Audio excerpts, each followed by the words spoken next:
dari Sekjen PBB bahwa dunia menuju pada neraka iklim.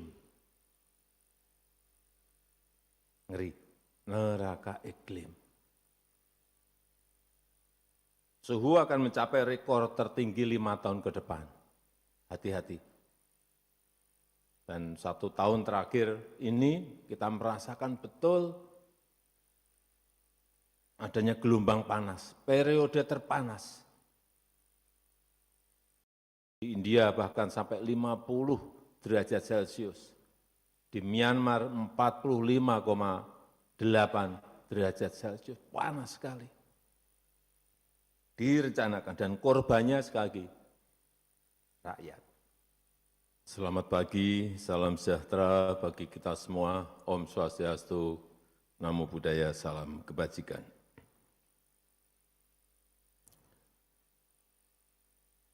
Bapak Ibu, para peserta Rakornas Pengendalian Inflasi yang saya hormati, pertama-tama saya ingin menyampaikan ucapan terima kasih yang sebesar-besarnya kepada tim pengendalian inflasi pusat dan tim pengendalian inflasi daerah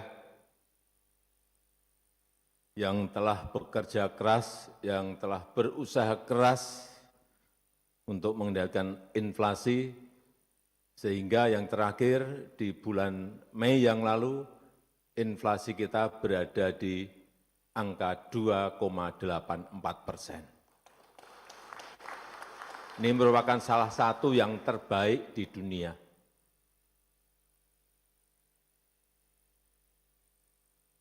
Kalau kita ingat, di tahun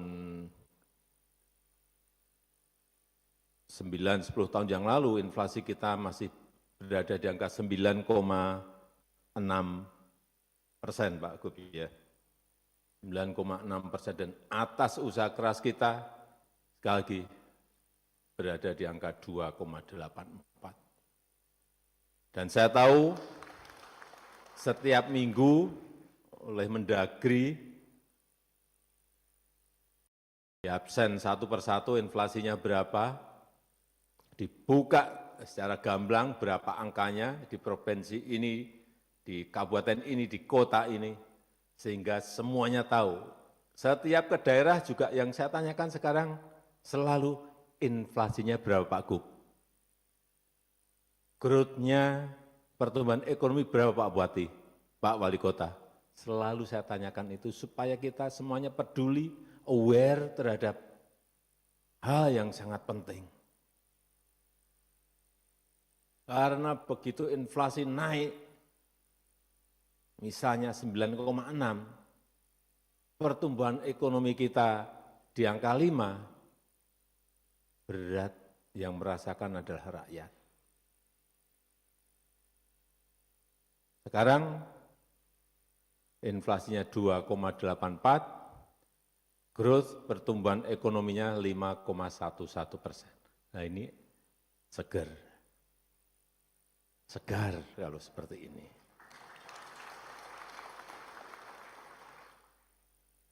Tapi kita harus tetap waspada, hati-hati, tidak boleh lengah, tantangan ke depan tidak mudah. Saya kira Bapak Ibu semuanya sudah mendengar warning dari Sekjen PBB bahwa dunia menuju pada neraka iklim. Ngeri, neraka iklim. Suhu akan mencapai rekor tertinggi 5 tahun ke depan. Hati-hati. Dan 1 tahun terakhir ini kita merasakan betul adanya gelombang panas, periode terpanas. Di India bahkan sampai 50 derajat Celcius. Di Myanmar 45,8 derajat Celcius. Panas sekali.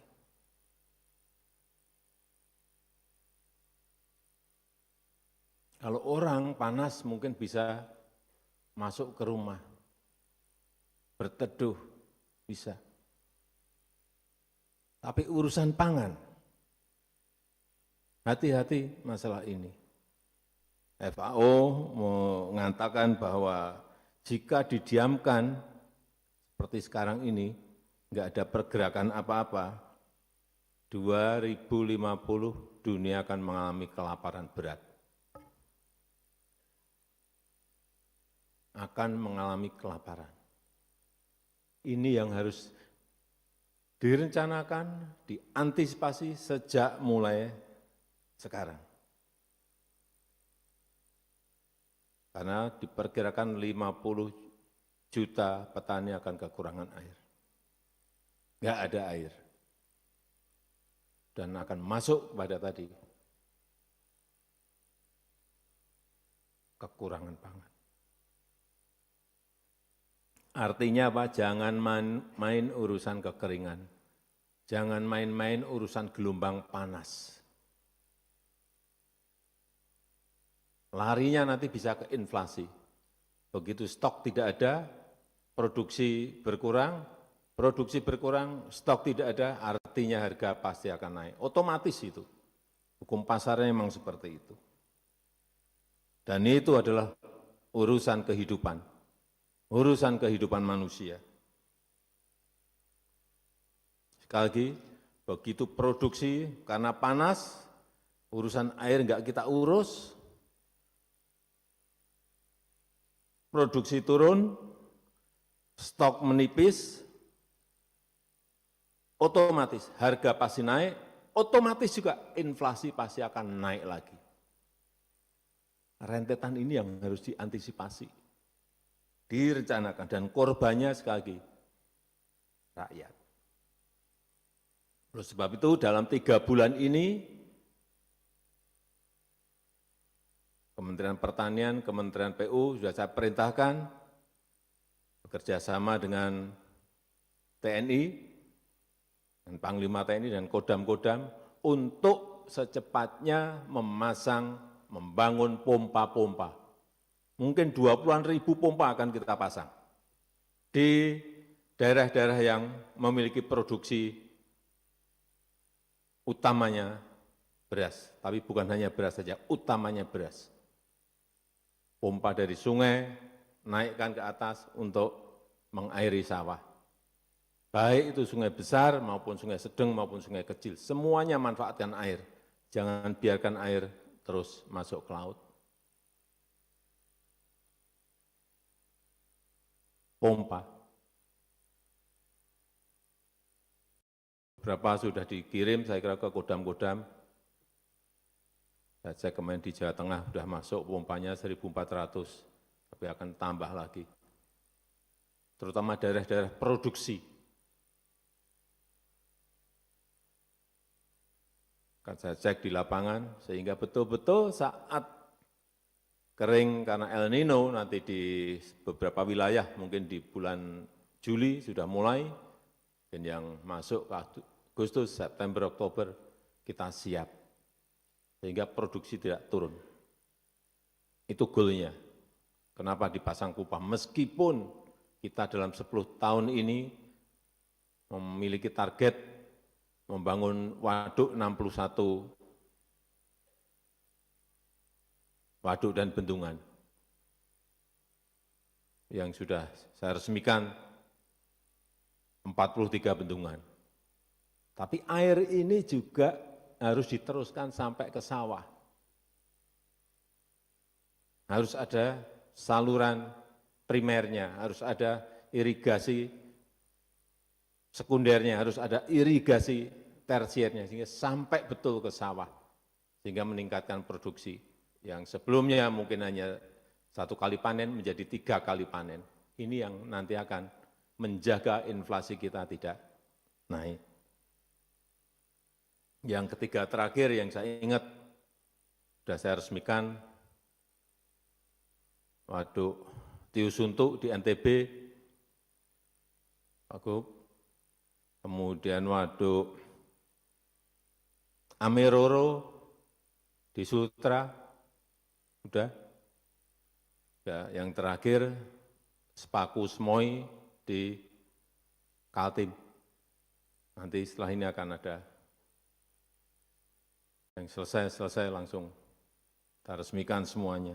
Sehingga sekali lagi saya minta yang menjadi kewajiban pusat, kerjakan pusat, yang menjadi kewajiban provinsi, kerjakan provinsi, yang menjadi kewajiban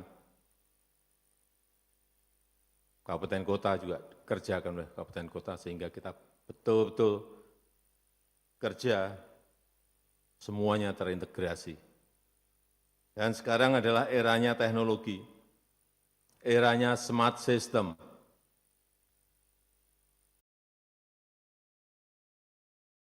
Utamanya di kabupaten, kita harus bisa mengupgrade sistem pertanian kita menjadi smart agriculture, terutama untuk unggulan-unggulan yang ada di daerah kita masing-masing. Lakukan penelitian, nggak usah banyak-banyak, semua diteliti, nggak usah yang menjadi unggulan satu aja, teliti, riset daerah.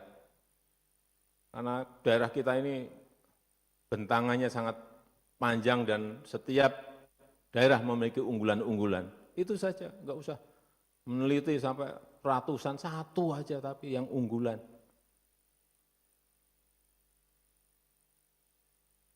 Lakukan riset, buat percontohan, berhasil, copy, replikasi. Tugas kita itu. Dan juga undang investasi untuk membangun industri pengolahan, untuk membangun pabrik pengolahannya, sehingga nilai tambah dari setiap produksi yang ada di pertanian perkebunan kita menjadi berlipat.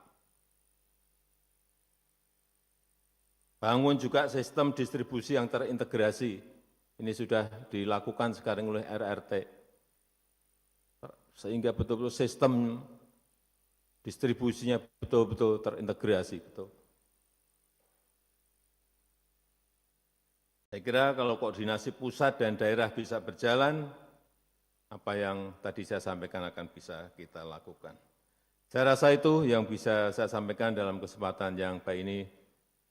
Dan apa yang sudah kita capai agar kita terus perbaiki sehingga inflasi bisa kita jaga dan produktivitas utamanya di pertanian perkebunan kita juga terus bisa kita jaga dengan baik. Terima kasih. Wassalamualaikum warahmatullahi wabarakatuh.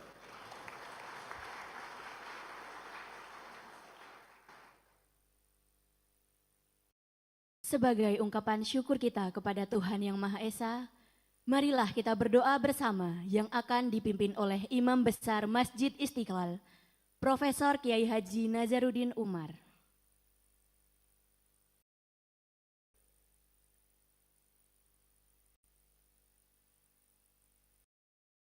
Jelajahi cara baru mendapatkan informasi. Download Metro TV Extend sekarang.